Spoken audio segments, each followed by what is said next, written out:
My name's Todd Gagney, and this is Wildfire Tales. I'm excited today to have Jared. Jared and I have known each other for, 2-3 years now, in a bunch of different entrepreneurial kind of context, and got to know him and his family.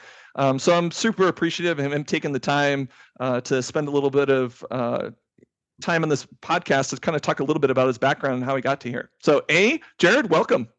Thank you. Thank you for having me. Yeah.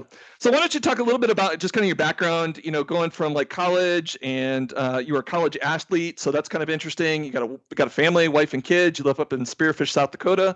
So why don't you start there and give us a little context?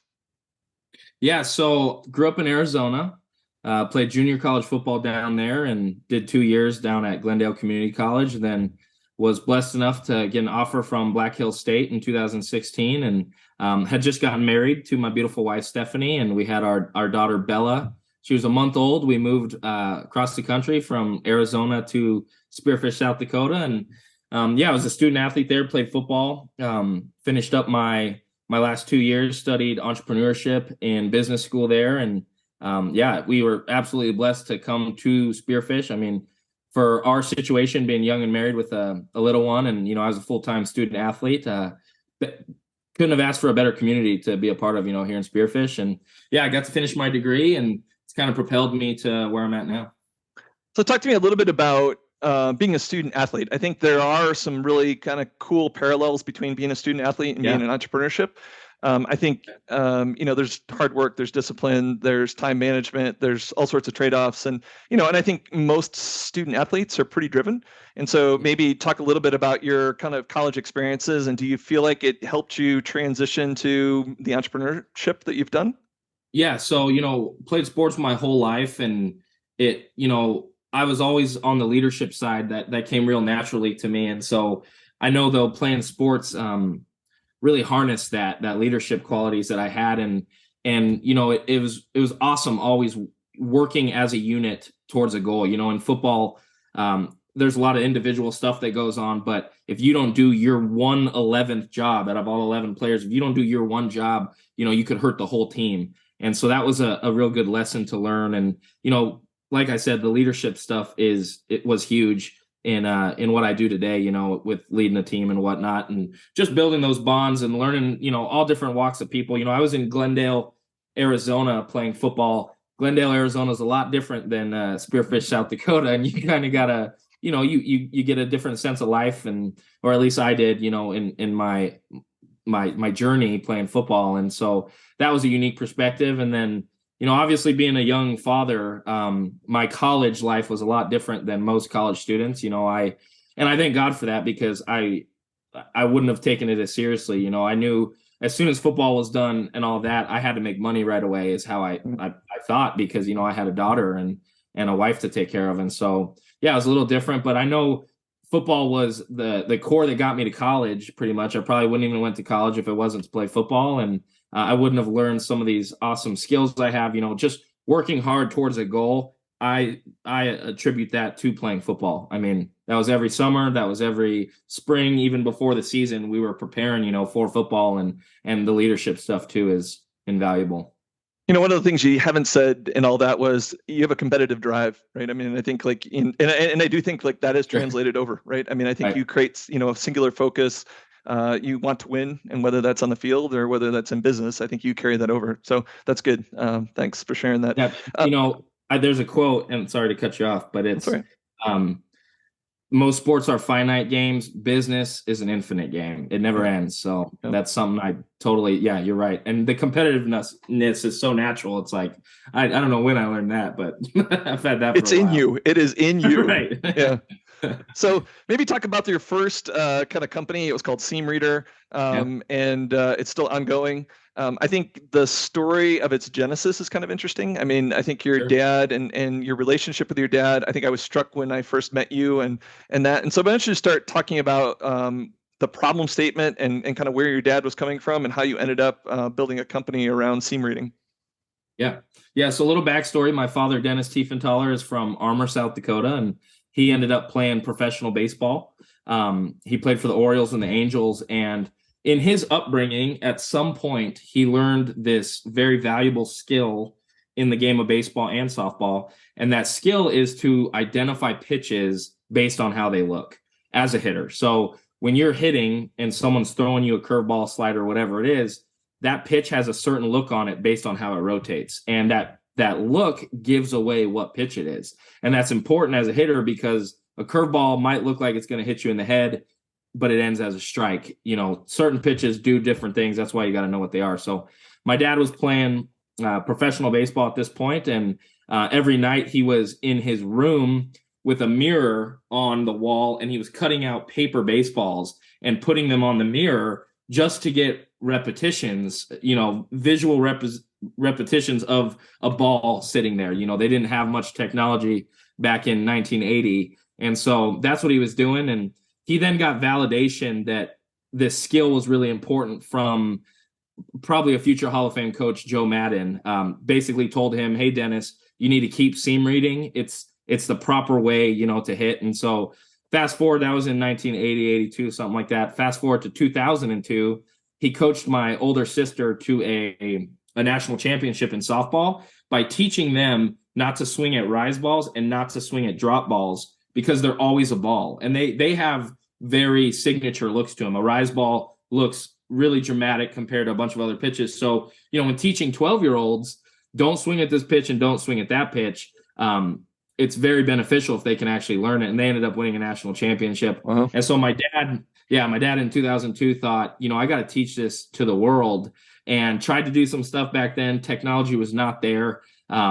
It's cool. He still has all the old documentation and like photos that my brother had drawn of like ideas from back then. And so fast forward to 2018, I'm in my final year of entrepreneurship school at Black Hills State. And basically we had to start a business. And so, you know, I talked to my dad, what should I do? He said, you know, let's try this seam reader idea. And so we ended up, you know, starting this little project in school. It's how I met some people at the Black Hills Angels Fund, which, you know, led me to meet Todd. And so started that in college, and we raised some, you know, family money basically to get a prototype done, and took that to the Black Hills Angels Fund and raised some money from that. But yeah, it was an awesome way to start. You know, it got me going right away after college. It put the ball in my court in every way, shape, or form. And that's what Seam Reader is. It's a mobile app that we have on the App Store now, and it trains hitters how to read pitches basically on your phone. Okay, well, that's cool. I think the story with your dad is just a cool one. I mean, I think you both presented at the Black Hills Angel, and it was pretty clear about just the relationship you two had that was pretty special, and his passion for what you were doing too, which is kind of neat.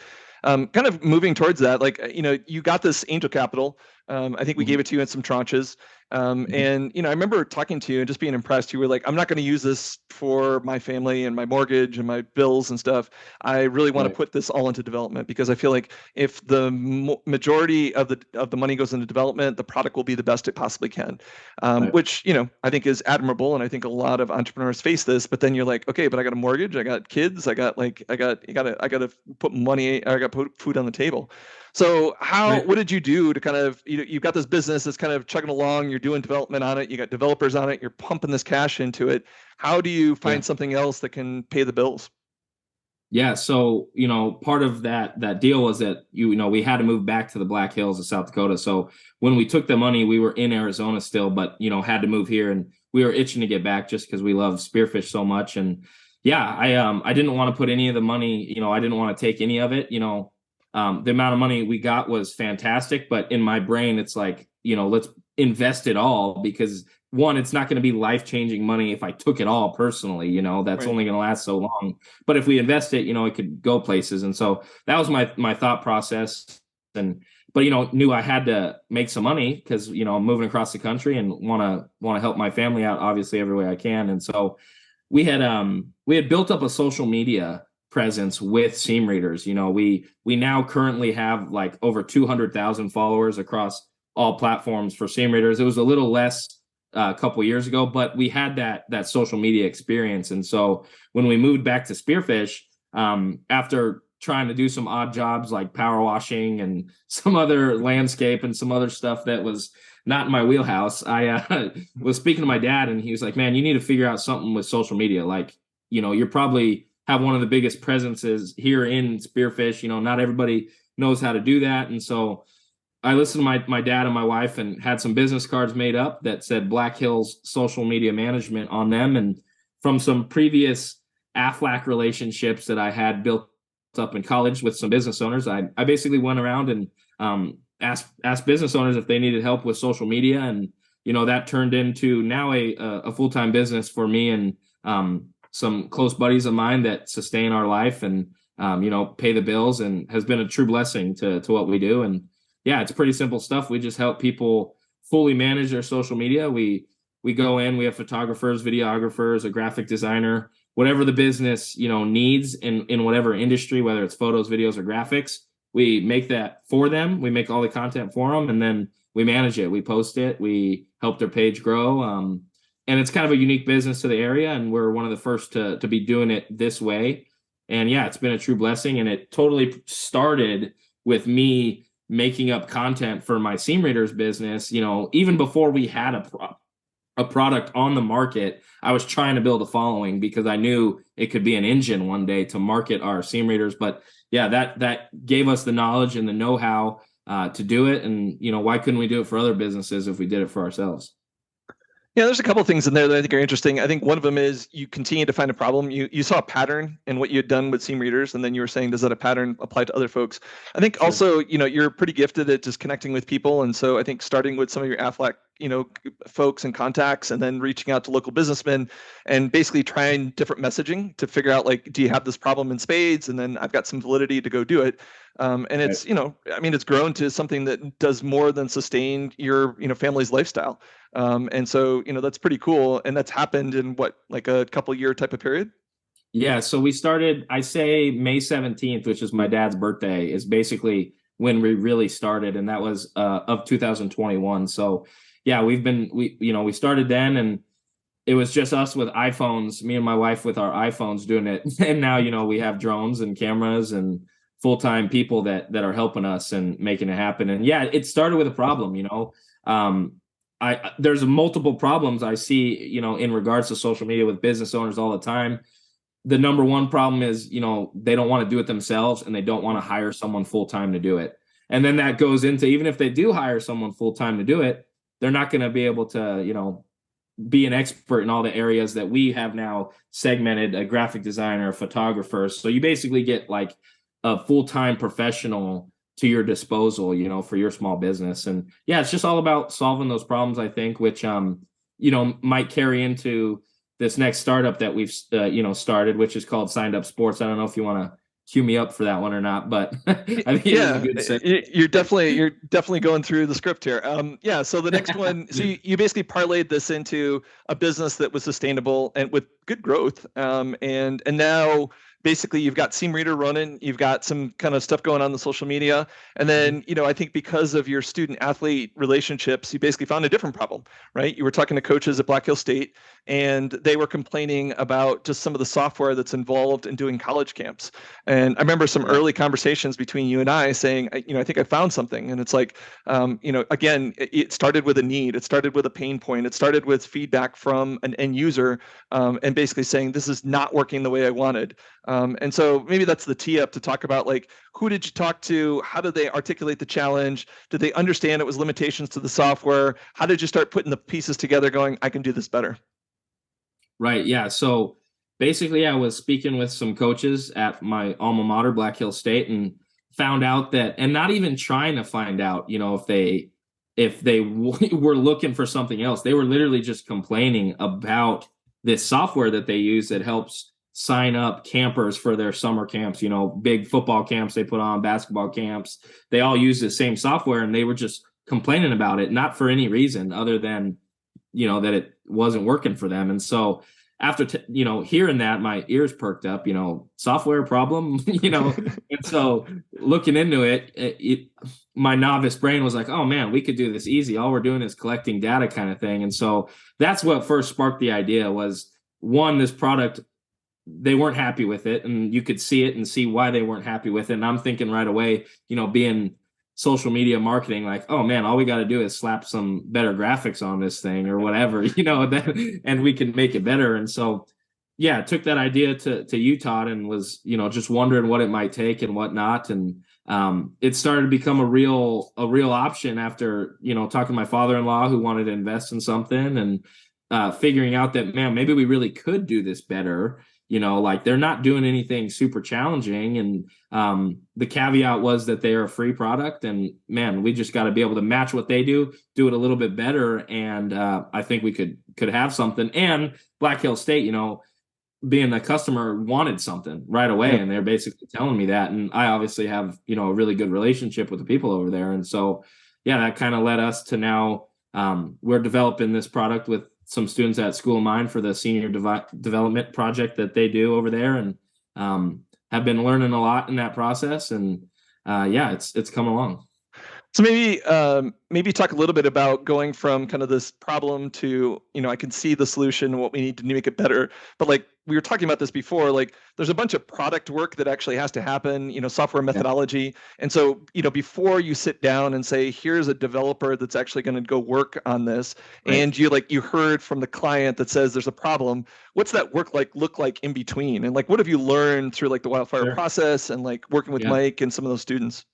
Yeah. So previously, my in writing out software or what needs to go into the software, rather, from the non-developer business perspective with seam readers, all I did was write down everything I knew on Google and write down everything I wanted in it.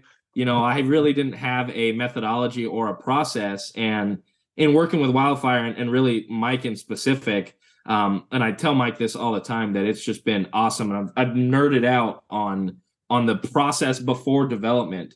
It's really taught me to how we organize things, different personas, who's going to be using the product. Never even once thought about that, but we've literally mapped out, every person that's going to touch the app. They have like their own bio and description. And from that, we've done use cases, what every little function of the app's going to be. And that has a bunch of details. But basically, it's just the organization methodology pre-development that has been life-changing or eye-opening to me. I've always wondered, when doing seam readers, what does Microsoft do? What does an app company do when they have an idea, and how do they translate that idea to the developers? Because I know it's most of the time the people with the idea and the developers, two different brains, totally. And so how do you connect the dots? And I was just doing it previously with Google, and then now in our current stage of where we're at with Signed Up Sports, we're testing the app. And testing the app is its own thorough, organization of how we do things. And it's just stuff I never knew, that I don't even know where you would learn it unless you went and did it, or worked for Microsoft or worked for some company that could teach you. But Wildfire Labs has taught me this invaluable skill, I'll call it now, that I feel like I could use going forward if I ever want to develop more software. I know how to get it out of my brain and organize it so the developers can take it and develop it, and that's been invaluable, in this whole process. So I'm not trying to bring up like bad thoughts about this, but like think about like how the back and forth between you and your developers for Seam Reader versus what you're doing with school, right? A lot of this is just trying to get it down on paper so that there's less questions and less rework. Right. And so do you feel like it's a lot of work to get it done? But I think once you give it to the developers, it's actually something that's actionable for them, and they have a lot less questions for you to do. And it's not like they go off on one idea, they do it, and then they come back and you're like, oh, that's not going to work, and I got to rework it. And so would you agree that like the value of doing the front loading is actually high because developers are expensive and their time is precious, and then you really want to make sure that they're actually getting the stuff that they need so that they actually can execute and deliver on that? Yeah, no, I think you nailed that. It's doing the work up front for sure has been hugely valuable. Like in doing seam readers the first time, we literally swapped so much stuff all the time that it obviously cost us more money and more time. And so it started slow, with Signed Up Sports, because we had to get all that work up front done. And it's been awesome though, because the developers now, they have something to refer back to. They have these tools basically that they can use. But I think the biggest thing, seriously, with me, it's like, how do I get what's in my brain out? And how do I get all of it? All the ideas I could possibly have, and this even goes into like what's going into the MVP versus what's going to be, launch second, third, fourth. Like it just gave a structure for all my ideas, really. Where to put everything. Where to put everything. And I think that's huge, because I do believe in this world that, entrepreneurs or whatever, my type of brain, I don't know what it is not the same as these people. And it's the good middle ground to relay that, because otherwise I'm like, okay, do this, this, and this. And I miss hundreds of details that, involve doing this, this, and this. And so that it's made me way more structured and detailed to even to think differently. Now I'm thinking from their perspective, and, what screens they're going to need just to accomplish this task, and what buttons are needed and whatnot. So yeah, it's been awesome being able to learn that and do that. So let's kind of transition, now you've got them like working on the development stuff. I think there's a couple of cool things. I mean, I think the model is kind of interesting, right? Where you got college students that are doing their senior design. So you got a team of a couple of people, you're meeting with them weekly, you're building rapport with them, you're starting to understand how they're taking your data and actually operationalizing it into code, right? They're making decisions on what type of architecture. And so I think there's a couple of things that are interesting. One of them is there's no black box, right? It's like you had to do all this prep work, but now you have to participate in their process. You don't have to know all the details, but you're listening to the trade-offs they're making. They're asking you questions about your scope and the stuff that you're doing. And then you're spending time with them. And I think one of the things that's kind of cool in yours in particular is you are building relationships that are going to probably go past just the traditional, I got a grade in this and I'm moving on. So maybe talk a little bit about your relationship with Brian and kind of where that's going, one of the developers. Yeah.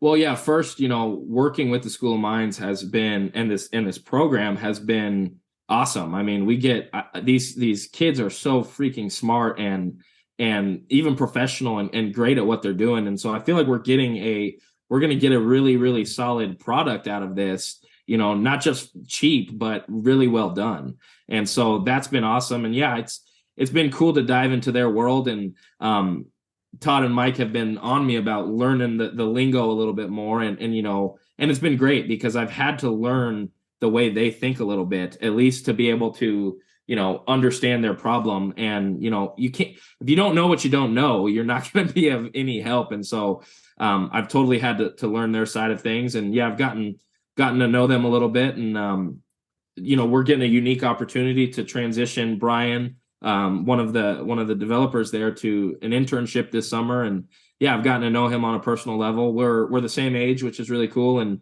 we have a daughter that is the exact same age. So I can really relate to him on, what he went through as a 19-year-old, just like me having a daughter. And so yeah, it's been awesome. And I mean, that's God's timing for you, if you will, is how I look at it, because as soon as someone tells me they had a kid at a young age, and they're my age, like I instantly heartstrings are pulled, know? So yeah, it's been really cool to get to work with him, and I'm super excited for this summer. And hopefully if this thing takes off, then he can roll over from internship into a CTO type. I don't even know all the terminology, but something more than an internship, and can help, take this thing to the next level and be a part of this in more ways than one. Yeah.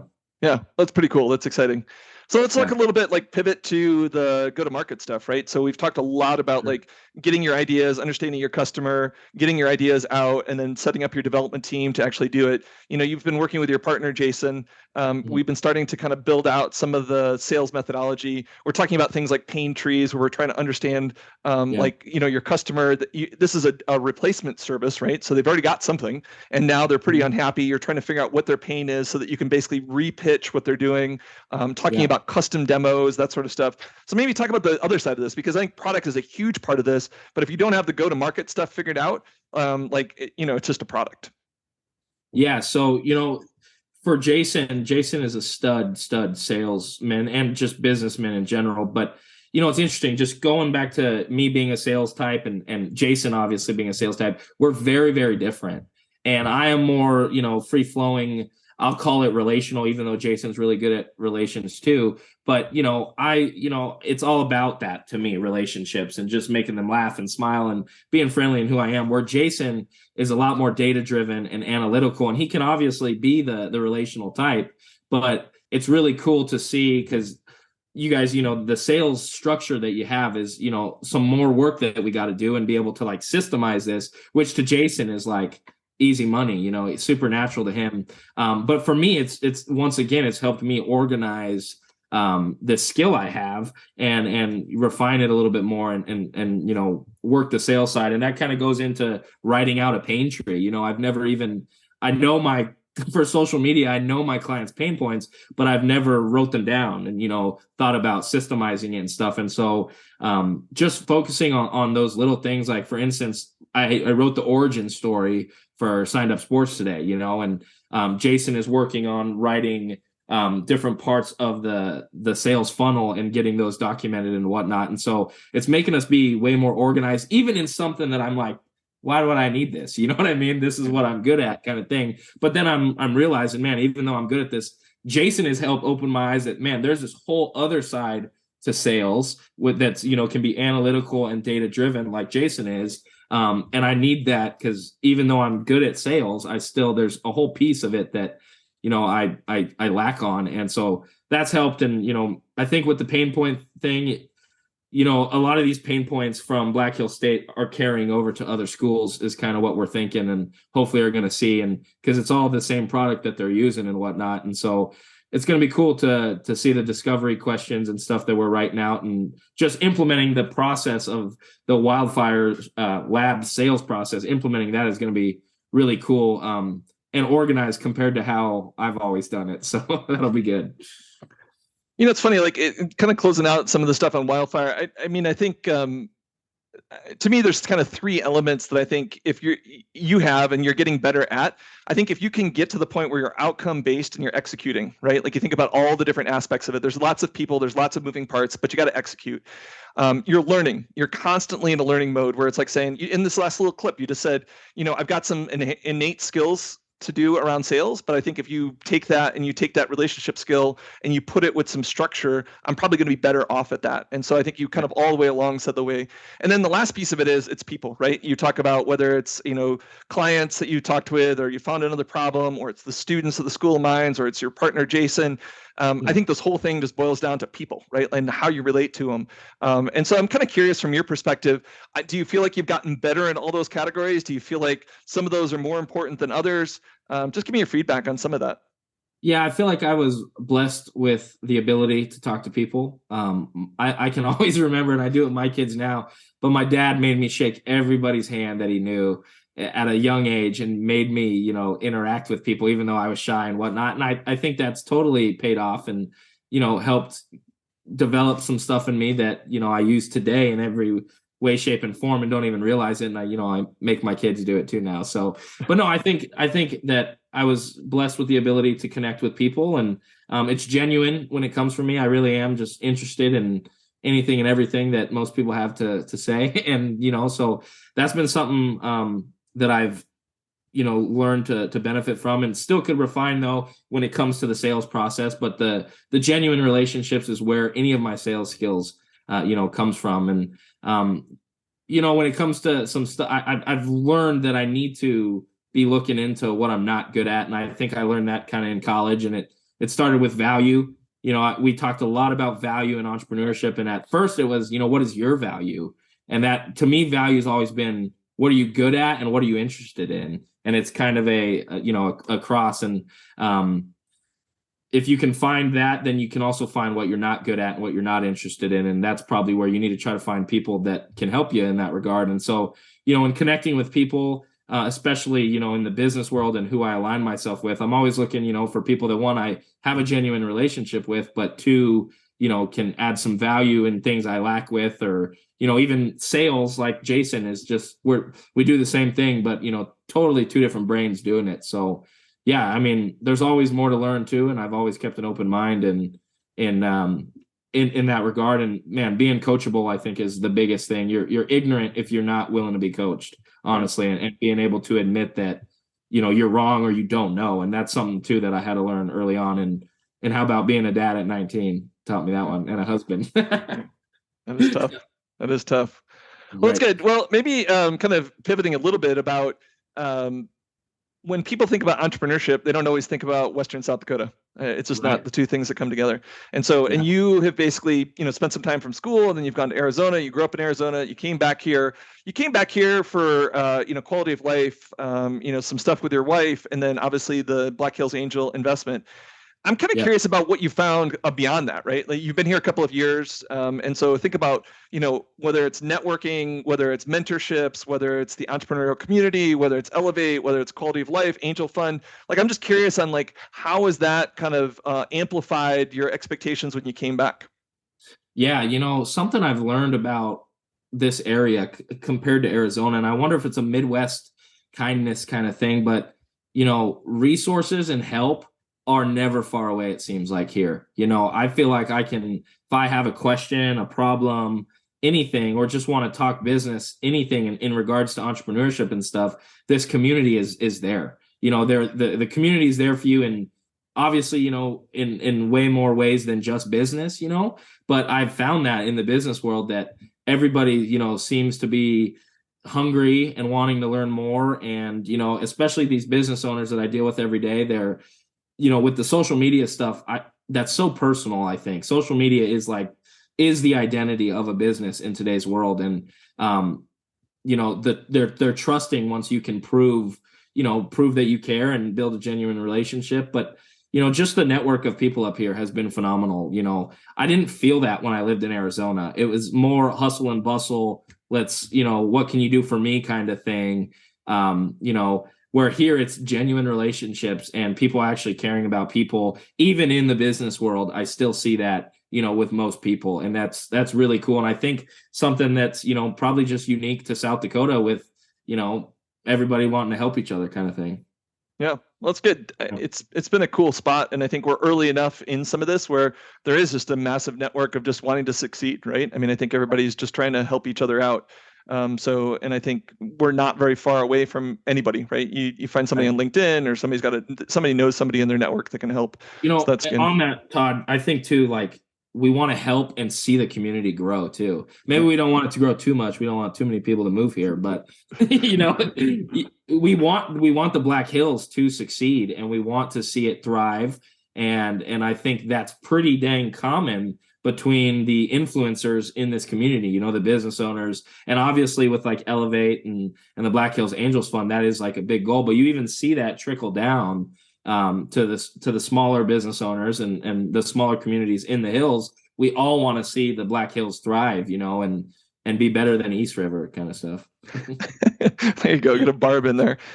So, I think one of the first times I met you, and I've given you this compliment before, I just think you were an entrepreneur that we wanted in our ecosystem. And so I think when I met you, you were a guy that was willing to kind of charge through walls. I think you reminded me a little bit of myself younger, where it's like maybe I didn't have all the skills, but I was like willing to learn. I was willing to connect with people, and I was willing to work hard. And, here you are, like, let's say it's 3 years later, it's like you're a serial entrepreneur. And I don't think that's changing, right? It's like, I think you're going to continue. I don't think these 2 or 3 things that you've done are the end for where you're at. And so as you think about the skills that you've acquired over the last couple of years, and you look out over the next 5 to 7, like how do you think that looks? Like, I mean, do you think about that? Do you think about like, just, I got execution to go do now? But I do think you have some core interesting skill sets to do. Making a living probably isn't going to be your problem, right? You're going to find ways to like, meet your mortgage and all that sort of stuff. And I don't think money is the ultimate goal for you. You like building stuff. Right. And so it's an itch. And I think for some of these entrepreneurs, like it just never goes away, right? I mean, I'm basically doing Wildfire, and it's an itch, it's building something. But I think for you, when you think about 5 to 7 years down the road, and you think about all the changes you've gone through, where do you think that goes? And what do you end up doing? Do you have to take on bigger opportunities? Do you want to grow some of these bigger companies? Like, how do you think about that? Well, first, thank you for the compliment, and all glory to God in everything that I'm doing. But yeah, I think for me in the next 5 to 7 years, I just want to be able to give back more. That's like been something that I really want to do and been weighing on my heart lately. And I've been doing it in small ways, but man, I'd love to be able to give back more and more. And obviously, the more I can do, the more I can do that, and I think we've talked that, God wants money to be a tool for us. And so that's really my goal, is to be able to use it as a tool. And, the more tools I have, the more I can use them, if you Yep. will. And so, Yep. yeah, I think, to your point on building, I've really learned that that's what I'm passionate about and managing it and running it is obviously something you have to do, but I'd love to be able to, to build and move on. And it would be cool to, like, going back to the competitive sport thing, that this is an infinite game that we're playing. And I want to keep moving up ranks, in this game. And, so yeah, that's kind of my goal would be to, I don't want to say build it up and sell it, but that the building part is totally what I'm passionate about. And so yeah, I've really enjoyed building Seam Readers, building Black Hill social media, now building Signed Up Sports. And yeah, it's been a lot of fun to do that. And I've, like I said, I've learned that's what I'm passionate about. I think that's what I'm probably best at, is figuring out how to get it done. And yeah, I'd love to be able to just keep giving back to this community, to my church, to the people I love. And yeah, doing that, I think, doing what I'm doing is the way I get to do that. So it's been a blessing. Yeah. I think it's a good answer. I think there's probably some parallels between the two of us, right? I like to build, but I think I'm maybe a little bit further down the path of, like, I need to find complementary people to me, right? I mean, even look at, like, Wildfire. I think Mike is Mike likes to do a lot of the do stuff, where it's like I like to get the framework figured out, and then he comes in and certainly helps me. Yeah. I had 20 years at Concur. There were a couple people, Trevor Davenport, that I went to college with, that I did a startup with. He was kind of my helped me execute on a lot of it. And then and so I think one of the things that you'll find over time is you just got to find good talent to be complementary, to say there are people that want to do, that feed off your energy and love being part of that growth. But they fix the other part of you that you don't like to do. And I think you need to become a magnet for those type of people for your kind of progression to continue. Because if you're just the idea guy and like there's nothing around you, like you'll have a house full of cards. And I've learned that the hard way. And so I think it's embracing who you are and then finding complementary people around you to really basically help build the vision that you want.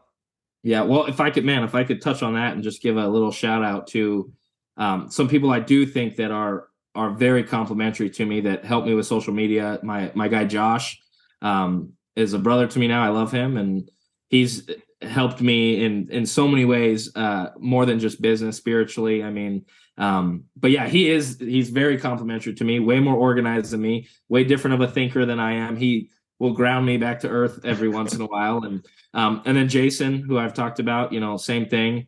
Love that dude. And it's going to be awesome to build some stuff with them. And me and my wife talk about that all the time. Like, I need these people, because they are, the other pieces that I'm missing. And, another person I shouldn't leave out is my guy, Johnny. We're all J's, Jason, Josh, Johnny, and Jared, but Johnny's our website guy. Same thing. I mean, he has skills that none of us have, but his personality fits in really well. And yeah, I know it's going to take a team effort to get there, and I just got to do my part in that team and help lead if that's my role, and just do whatever I can to help us all get there, is kind of the way I look at it. So thank you to all those guys. Yeah, that's cool. Good shout out. Well, the last thing I'm going to say is just kind of wrapping this up. I always ask a question at the end here, and it's, what's the kindest thing anybody's ever done for you? I think that we don't get to the places we are in our life without kindness and empathy and people investing in us. And so I know you had something that you thought was a good story, and so I'd love to hear it.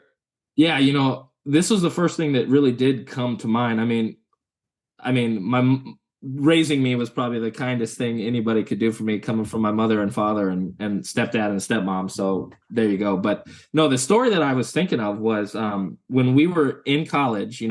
We, once again, young family. In college, my wife was pregnant with our second child. This was my last semester of school, and I had a really important AFLAC meeting. Client that I was actually going to miss a doctor's meeting. My wife just had to go in for a checkup with now our son Bennett. She was pregnant with him, and we were talking about this, and I'm like, how are you going to get there? We have one car. How are you going to get to the meeting? And we were sitting at the City Brew in Spearfish, the City Brew Qdoba, and the owner's name, I believe, was Joe, and he since sold it. And his wife, I think her name was Pauline or Paulette. I can't, or forgive me for forgetting her name, but they overheard us talking about this, and we didn't know them at all. and they offered to give Stephanie a ride to her doctor's appointment, as long as I could get her there before my meeting. Because the meeting, Stephanie's like, you better go to that meeting. Like, we need the money. I'll walk if I have to. And I'm like, you're freaking 7 months pregnant. You can't walk. And they heard this, and, they didn't know us at all. And they offered to give her a ride to the doctor's office. And they waited there for her to be done. And then they drove her home. Yeah. And it was awesome. Yeah. And, we saw them. We were in the parade as the soccer team for the city of Spearfish this last year. And I saw them and recognized them and went up to them and told them the story. And my son now, who is 4, was in mama's belly at the time. And I'm like, I don't know if you'd remember this, but I sure do. And they did. And I brought it up to them. But man, if that doesn't speak to the people and business owners in this town, because they just heard us over talking about this problem we were going to have and the opportunity that might be missed if I didn't, if I couldn't go to that meeting and whatnot. And so that's the first story that came to mind. Well, that's great. That's a great one. I think it is a good South Dakota story. And I think people just want to help you and keep moving on your way. Well, Jared, I appreciate it. I think your story is compelling. I think, the serial entrepreneur nature of it, having a family is not always easy. Sure. I know we're wired maybe a little bit different than some folks. And so I think it can be tough on our spouses, the lifestyle that we decide we're going to go do. But I appreciate you sharing the story. And I feel like you're still in early innings. I mean, you've come a long way in a very short period of time. And I'm just excited to see kind of the impact you can have on the community, as well as like professionally. I mean, I think it'll be a lot of fun to watch. So I appreciate you taking the time and sharing some of your thoughts and experiences. Sure. Well, thank you. Thank you so much for having me. I'm a true believer in what you're doing, Todd. And I always got to say thank you for everything that, you've helped me with and done for me. And I'm pumped to see where we can go from here. Okay. Well, sounds good. Thanks again.